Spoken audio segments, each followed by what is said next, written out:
नमस्कार, मैं हूं विजयलक्ष्मी। रूबरू बिहार पर आज दिन भर की बड़ी खबरों में आपका स्वागत है। चलिए जानते हैं देश प्रदेश की अब तक की बड़ी खबरों को। भारतीय जनता पार्टी के वरिष्ठ नेता और बिहार के पूर्व उप मुख्यमंत्री सुशील कुमार मोदी का निधन हो गया है। सुशील मोदी कैंसर की बीमारी से पीड़ित थे। उनके निधन पर पीएम मोदी समेत देश के तमाम नेताओं ने उन्हें विनम्र श्रद्धांजलि दी है। पीएम मोदी ने ट्वीट करते हुए लिखा, पार्टी में अपने मूल्यवान सहयोगी और दशकों से मेरे मित्र रहे सुशील मोदी जी के असामयिक निधन से अत्यंत दुख हुआ है। बिहार में भाजपा के उत्थान और उसकी सफलताओं के पीछे उनका अमूल्य योगदान रहा है। देश के गृह मंत्री अमित शाह, मुख्यमंत्री नीतीश कुमार, लालू यादव, तेजस्वी यादव, नितिन गडकरी, भाजपा राष्ट्रीय अध्यक्ष जेपी नड्डा, पटना साहिब लोकसभा से सांसद रविशंकर प्रसाद, बिहार भाजपा के नेता विजय कुमार सिन्हा और बिहार के उप मुख्यमंत्री सम्राट चौधरी ने भी सुशील मोदी के निधन पर दुख जताया है। बिहार में फरवरी महीने में लागू हुए जमीन रजिस्ट्री के नए नियम को सुप्रीम कोर्ट ने तत्काल प्रभाव से रोक दिया है। अब बिहार में दाखिल खारिज बिना भी रजिस्ट्री होगी। इस मामले में अब अगली सुनवाई सितंबर महीने में होगी। सुप्रीम कोर्ट ने पटना हाई कोर्ट के उस आदेश पर भी रोक लगा दी है जिसमें कहा गया था कि बिना जमाबंदी हुए होल्डिंग की जमीन की खरीद बिक्री नहीं की जाएगी। मुंबई में सोमवार को बारिश आंधी आफत बनकर आई। घाटकोपर इलाके में एक लोहे का बड़ा सा बिलबोर्ड आंधी का सामना नहीं कर पाया और धड़ाम से गिर गया। मुंबई ने बताया कि इस घटना में 37 लोग घायल हो गए हैं और करीब 50 से 60 लोग फंसे हुए हैं। बिलबोर्ड गिरने का वीडियो सोशल मीडिया पर वायरल हो रहा है। महाराष्ट्र के सीएम एकनाथ शिंदे ने इस हादसे का जायजा लिया है। प्रधानमंत्री नरेंद्र मोदी के सामने चुनाव लड़ने की बात कहकर वाराणसी पहुंचे कॉमेडियन श्याम रंगीला को नामांकन नहीं करने दिया जा रहा है। वाराणसी कलेक्ट्रेट पहुंचे श्याम रंगीला ने मीडिया से बात करते हुए कहा कि हमारा ही नहीं बल्कि किसी का भी नामांकन नहीं करने दिया जा रहा है। आपको बता दें कि सोमवार को वाराणसी से सिर्फ 6 प्रत्याशियों ने पर्चा दाखिल किया। अब तक 14 प्रत्याशियों ने वाराणसी लोकसभा सीट के लिए पर्चा भरा है। बिहार के पूर्व उप मुख्यमंत्री और भाजपा के दिग्गज नेता सुशील कुमार मोदी का पार्थिव शरीर विशेष विमान से पटना लाया जा रहा है। शव को अंतिम दर्शन के लिए उनके आवास पर रखा जाएगा। आवास पर उन्हें अंतिम श्रद्धांजलि दी जाएगी। भाजपा के राष्ट्रीय अध्यक्ष जेपी नड्डा भी सुशील मोदी के अंतिम संस्कार में शामिल होंगे। राजकीय सम्मान के साथ सुशील मोदी का अंतिम संस्कार होना है। इसमें भी बिहार के मुख्यमंत्री नीतीश कुमार शिरकत नहीं करेंगे। संजय लीला भंसाली की web series Heera Mandi the diamond bazaar में ताजदार का किरदार निभाने वाले अभिनेता ताहा शाह बदुशाह ने अपना अनुभव साझा किया है। ताहा ने बताया कि जब वह सेट पर गए तब संजय लीला भंसाली ने उनसे बात नहीं की। जब भी संजय लीला भंसाली को उनसे कुछ कहना होता था वह अपने असिस्टेंट को उनके पास भेज देते थे। देश की दिग्गज snacks company Haldiram snacks food private limited पर दुनिया भर की बड़ी कंपनियों की निगाह है।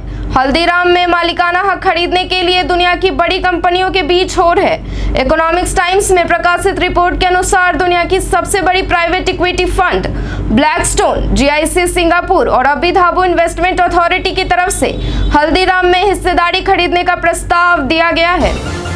कई बिजनेसमैन ऐसे हैं जिनके बारे में तो लोग जानते हैं, लेकिन बेहद कम ही लोग ऐसे हैं जिनके बच्चों के बारे में किसी को जानकारी हो।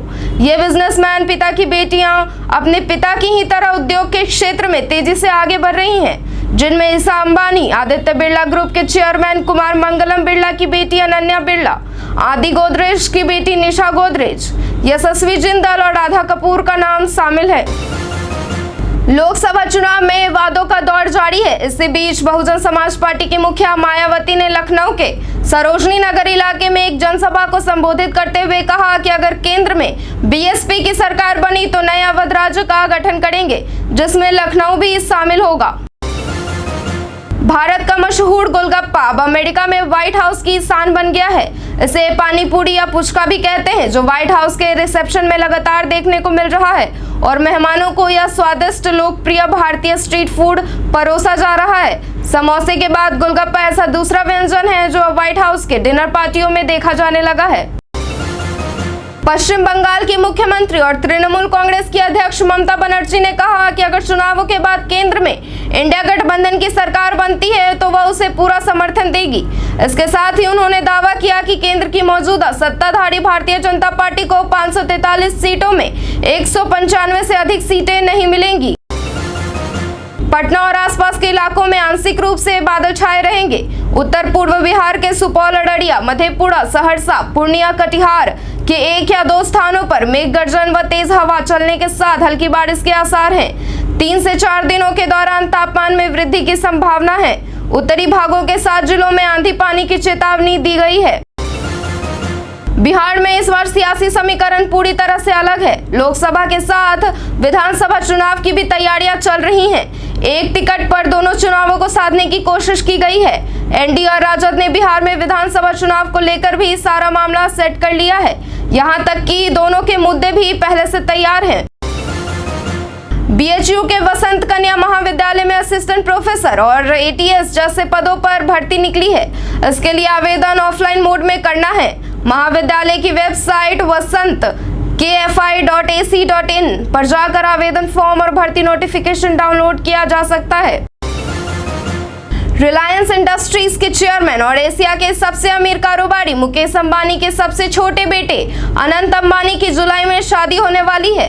अनंत और उनकी मंगेतर राधिका मर्चेंट की शादी का दूसरा प्री वेडिंग फंक्शन होने वाला है और इसको लेकर फिर चर्चा हो रही है। कई मीडिया रिपोर्ट्स के मुताबिक खबर आई है कि इसी महीने यानी मई की 28 से 30 तारीख के बीच दूसरा प्री वेडिंग फंक्शन होगा। भारत ने इजराइल और हमास के बीच चल रहे युद्ध में संघर्ष कर रहे नागरिकों और उनकी मौत की कड़ी निंदा की है। भारत की प्रतिनिधि ने कहा कि यह संकट अस्वीकार्य है। आतंकवाद और बंधक बनाने का कोई औचित्य ही नहीं है। इजराइल में आतंकवादी हमले चौंकाने वाले थे। भारत हमेशा से ही आतंकवाद के खिलाफ है।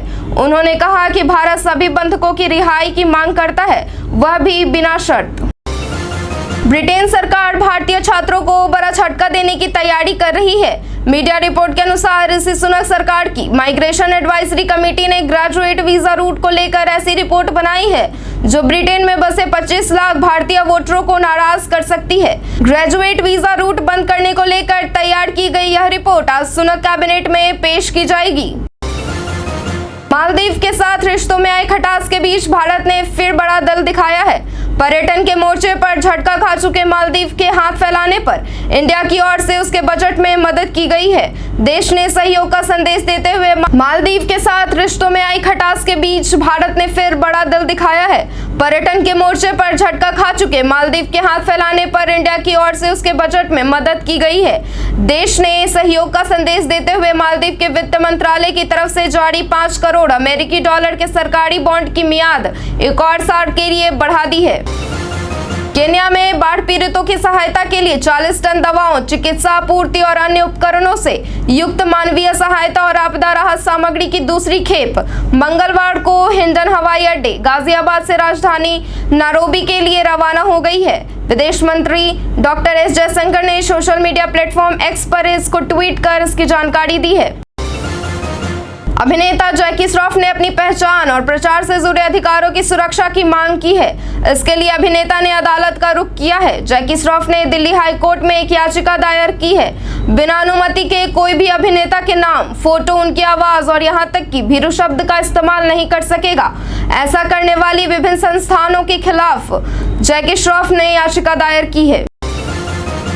कल यानी सोमवार को शेयर बाजार शानदार तेजी के साथ बंद हुआ। देश के गृह मंत्री अमित शाह के बयान के बाद सोमवार को शेयर बाजार में रौनक लौटी थी, जिसका असर आज भी देखा जा रहा है। शेयर बाजार आज शानदार तेजी के साथ कारोबार कर रहा है और रिकवरी के मूड में दिखाई दे रहा है। सेंसेक्स दोपहर के कारोबार तक 300 अंक तक चढ़कर 73,077 लेवल पर पहुंच गया है।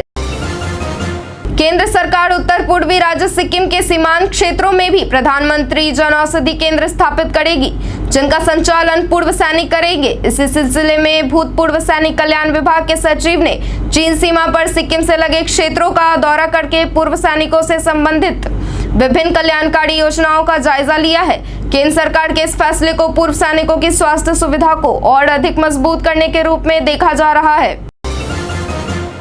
भारत के national institute of cancer prevention and research, Maulana Azad medical college और centre for health innovation and policy foundation से जुड़े शोधकर्ताओं के सहयोग से किए अध्ययन में यह बात सामने आई है कि अगर गुटखा, पान मसाला या खैनी जैसे तंबाकू उत्पाद नीतियों में बदलाव नहीं किया गया तो भारत को स्वास्थ्य देखभाल पर करीब 1,58,705 करोड़ रुपए का खर्च उठाना पड़ सकता है।